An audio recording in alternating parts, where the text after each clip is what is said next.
welcome to Bonita's Kitchen and thank you for joining us. What I'm going to be making today is pea soup from leftovers. So if I got you interested, what I mean by leftovers, here in Newfoundland and Labrador, every Sunday, and it's usually on Sunday, Christmas time, we make Jiggs Dinner. And I got a recipe on Bonita's Kitchen for Jiggs Dinner. And it's also a boiled meal, a boiled dinner that you would have on a Sunday. And usually it's tons of leftovers. And when you got leftovers, we usually make it into 2, sometimes 3 different meals. One, we got cuddins, and that's an ash that we fry from the leftover vegetables. But this one we're doing here today is pea soup from the leftover peas pudding that we make, and I also got that on Bonita's Kitchen with the Jiggs Dinner. So today I'm going to show you how to make this pea soup from the leftovers from our boiled meal. So when you're making this pea soup, I got a pea soup as well on Bonita's Kitchen from scratch, and that one is delicious, and it's going to be equally delicious as this one. But this one I'm going to be using about 4 cups of leftover peas, and it's peas pudding. And like I said again, that's, if you want to know more about that, you can visit the Jiggs Dinner and with the peas pudding. I'm going to be putting this cold peas pudding, and here in Newfoundland and Labrador we always say peas pudding hot, peas pudding cold, peas pudding in the pot 9 days old. So you can actually keep this in the fridge for 9 days and then warm it up and add it. And with your pea soup, you can cook it any time within that in that time frame. I'm going to be using about 6 cups of broth, and that's the vegetable broth from these boiled vegetables. And as well, I'm going to be using potatoes, carrot, turnip. I'm going to be using salt pork. And I even got a recipe on Bonita's Kitchen showing you how to make that. And I got leftover pork loin chop, roast, I should say. And I'm going to be cutting some from this. Now, normally you don't put roast in your pea soup, but today I'm going to show you all of these things as leftovers. You're making another meal. So I'm going to put the peas and the broth in the boiler and get that started. So on a medium heat, and like I said, this is 4 cups of peas that I got here. But you may not have 4 cups, you might only have 2 cups. So you're basing your soup on your leftovers. So for the 4 cups, I'm going to be using about 6 cups of broth or stock, and this what I got here is leftover from our boiled Jiggs Dinner. So I'm just going to pour this on into the boiler with the peas pudding, because that's what it is there now, peas pudding, before I make the soup. So those of you that worked with peas before, split peas, they're actually what they're called. They get thick, and the more they boil out the liquid that's in it, and it gets even thicker. I'm going to show you what the split peas looks like for those of you that haven't had it before. But right now, that's all you need to do with that. And I'm going to put the lid on there and let this start to boil, and we'll get back to our vegetables. So pretty much this is what our leftovers was, the potatoes, carrot, turnip.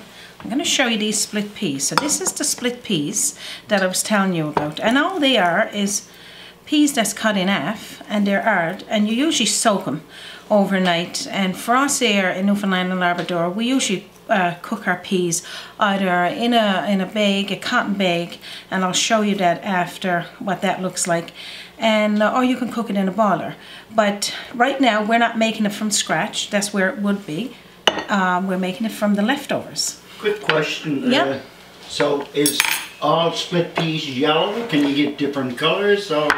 You can get different. You can get green split peas, and you can get the yellow split peas, and okay, they're the same taste. They just, like you said, a different color. And I've cooked both same amount of time, and they're absolutely delicious. Okay.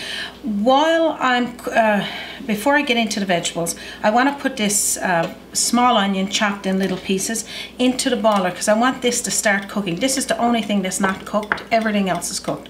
But I want onion in this soup. But if you don't like fresh onion, you could use a teaspoonful of onion powder, or just leave it out altogether. So I'm just going to toss that in there. All right, so let's just get back to the vegetables. and we'll start cutting it in soup-sized pieces. Now, again, I always say you don't have to be particular, because you remember, when you're making, unless you're working in a commercial industry, you're working in a restaurant and you're cooking for people and you wanted to make it perfect. When you're making it for your family, they like it no matter how you cook it, and it don't have to be perfect. So these pieces of already cooked potato, already cooked carrot and turnip, just cut it in what would be soup-sized pieces, and if it breaks in half or whatever, that's no big deal, if it's in chunks or whatnot. So just keep cutting on that. And then what I'm going to do, I got a piece here of salted pork, and for those of you that don't know what salted pork is, and there's even a little bit of cabbage there because we had cabbage in our boiled dinner. Salted pork is pork ribs, is just brined in salt for a long period of time, usually about 6 to 8 weeks, and then taken out, what's called a pickle then. But I also got that on Bonita's Kitchen, out to brine your own salt beef and salt pork. So we're going to be using this. We don't have to add any salt to this meal or this soup, because it already had salt in the beef. But if you taste the broth and it tastes fresh and you want to add a little bit of salt, you do so. But always taste your broth. You do not want to be adding salt into your pot without knowing how much you need. And for those of you that have had salt beef or salt pork before, you're probably saying right now, how did she get any leftover salt beef or salt pork? Because mostly in everybody's house, this is the first to go, because everybody wants a big chunk of it. It's so delicious, and it really cooks up the vegetables and everything in there with it. Very, very tasteful and delicious. So, but I managed to save a piece because I wanted to make this soup here today to show you. I got many requests on how do I make the pea soup from leftovers, and today we're going to bring this delicious soup to you. So that's pretty much what you want to do there. If you got more salt beef or salt pork, you can add it and put it on into your soup, but don't overload it, because you do want to taste your peas as well. So I'm going to reach for a turnip. And I got a quick question that just popped into it. All right. So if you're putting on any amount of salt beef or salt pork, should you soak it overnight or just do a double boil on it so that it won't be extra salty? Well, good question, Raymond. And that would be, right now this is the meal that's already cooked, so that should have been done in advance. Certainly when you're cooking a Jiggs dinner, which that's not what we're doing today, we're doing the pea soup, you will always soak your salt beef or salt pork overnight. And if you don't want that, or you forgot to do it, do the double boil like you just said. Put cold water in your pot, put your salt beef, let it boil once, drain that water off, and then that's when you would add your peas pudding bag into the boiler with the salt beef, and then you taste it. You always taste to see how salty it is. Good answer. Okay, so as you can see, we're just about finished cutting up the vegetables. I don't need a whole lot in there, because I'm only just want to make a little drop of this, and I call it drop, a little boiler full of the soup. So just cut up all your vegetables like this. Now I'm going to cut up a little bit of the pork that I got there, and then I'm going to add it all into my pot.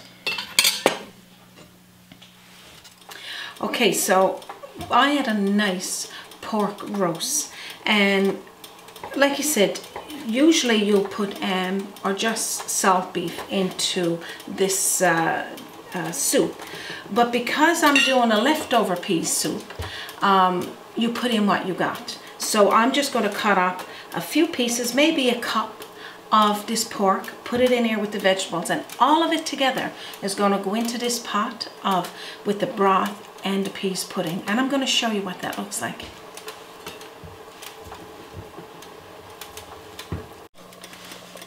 So as you can see, it's boiling nice. The peas pudding is now dissolved into all the broth, and as well as the onions we put in there, I'm going to put in about half a teaspoonful to a teaspoonful of black pepper. I'm not going to put the salt. I've already tested mine and it's just perfect. And then I'm going to toss in here all of those vegetables that we just chopped up, because they as well is cooked, and so is the salt beef. So we don't need to really overcook this. Just go like that. So now as well, I'm putting in the pork that we chopped up as well. And again, put in about a cupful of that, or if you don't have a cupful, whatever you got. And if you cooked a chicken on that Sunday or during the week, you could put chicken in it. And if you cooked a roast of beef, you could put that in it. So this, because it's called pea soup from leftovers, that's exactly what it is. You're just using your leftovers. This is back in there. I'm going to start this boiling again. And what we're going to do now is make our dough boys to go into this pot. And I'll talk about that. Okay, so I think this is coming along nicely. So again, if you're confused with this recipe, you can also go watch the peas pudding from scratch. And anyone that is not familiar with leftover boiled dinner or leftover Jiggs dinner, I totally understand. But again, you can go into my website and look at those and you'll have a little bit of an idea. So, but this is for those of you that do make those meals and you want to know what to do with all those leftovers. So letting you know a little bit about what dough boys is, and it's just a little dough ball that you mix up a nice batter, and it's a little bit salty, not much, and it's got a nice flavor to it with butter and milk, flour, a little bit of salt. Then you put into your boiling peas pot and just spoon it off. And I'm going to show you all of that, but right now let's get making our dough boys. Okay, so what we're going to use is 1/4 cup of butter or margarine. I always give you the choice, because if you don't have it, I don't want you to go out and buy it.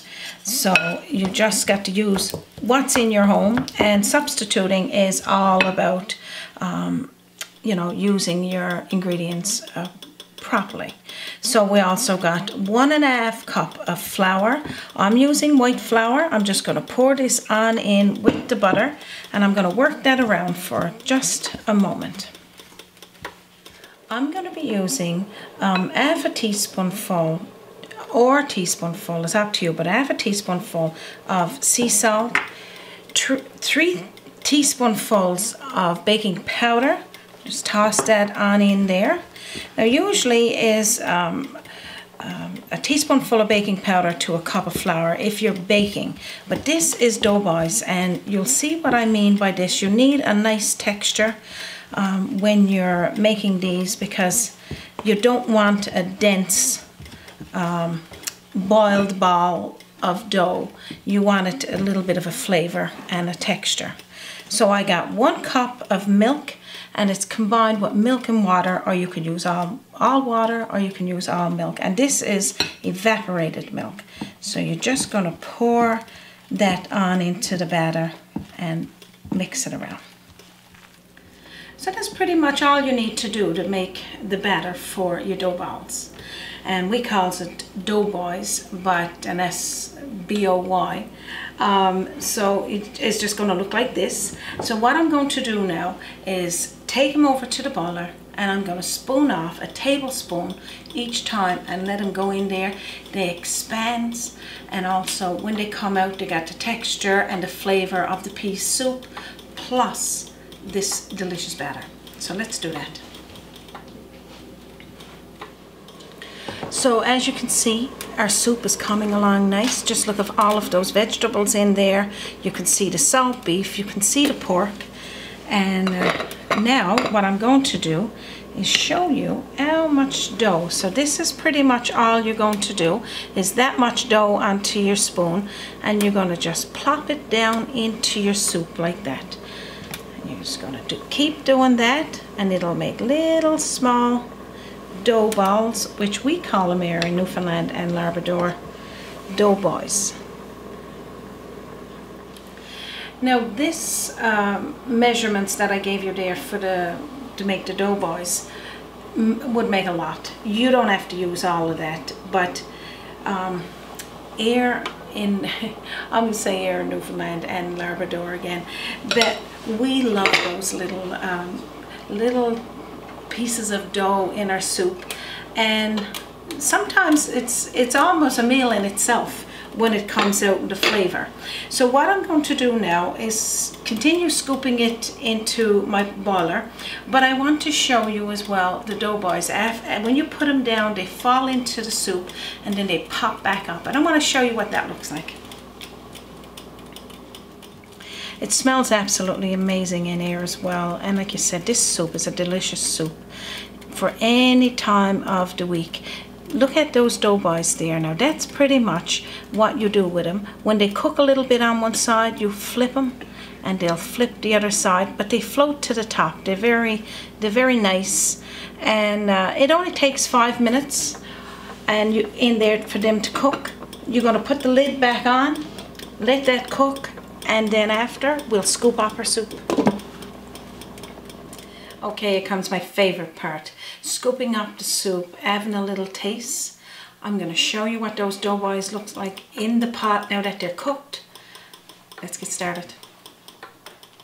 Okay, you can see all the dough boys now floating to the top.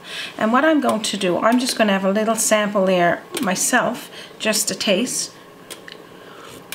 And for me, my soup is absolutely perfect, the way I want it, except now I'm going to add a bit of pepper to mine. Let's scoop up some now and I'll show you what it looks like in the plate, in the bowl. Okay, so now I'm going to scoop up a nice helping here.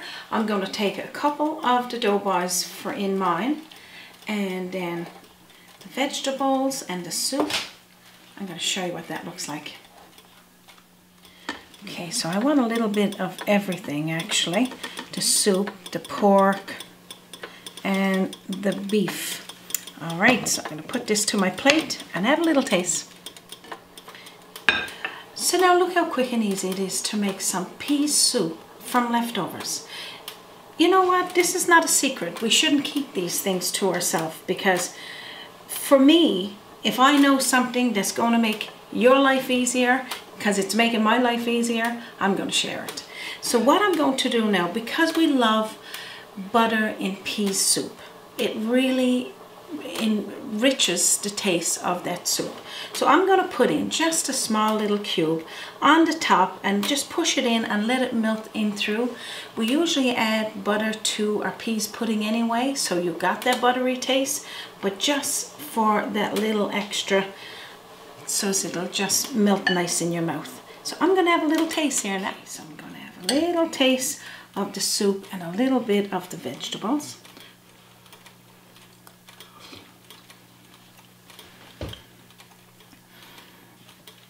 This is so delicious. If our sons were here now, our two boys, there won't be no leftovers, because I'm about to show you how to put this soup into a bottle, into bottles, and you can just keep them in your fridge until you're ready to use it, or give them to somebody as a little gift. That is so delicious. I can't even describe the taste to you. It's that good. I mean, if you had pea soup before, you know what it tastes like. But having the leftover piece, like with the vegetables that was already cooked, and then all the flavors of all of the vegetables that was in that boiled meal. So nice. So what I'm going to do now, of course I'm going to finish eating this soup, but I got my mason jars here. So pretty much what I do then, after we finished our meal, while it's hot, I scoop up the pea soup, put it into the bottles, seal it, and just put it in the fridge. Pull it out during the week. It'll last up to a week or more. But normally I share it with my mom because this is her favorite soup. So I'll get started on that. So as you can see, scooping up equal amounts of both. Putting the dough boy in there, the soup, the vegetables, trying to get equal amounts of everything and lots of the soup. Put into this bottle. I'm not going to hold it any longer because it's getting hot. And then after, I'm going to put my lid on. If you enjoyed this recipe and you'd like to see more of our recipes on Bonita's Kitchen, please subscribe to our channel. It's at the bottom, hit the link, and as well, the recipe for this delicious pea soup from leftovers will be there as well. You can also visit us on our Facebook page, send us a message on either one, and as well on www.bonitaskitchen.com. We would love to hear from you. And we'd like to give a big shout out to all of our viewers and our new viewers that's going to subscribe after today.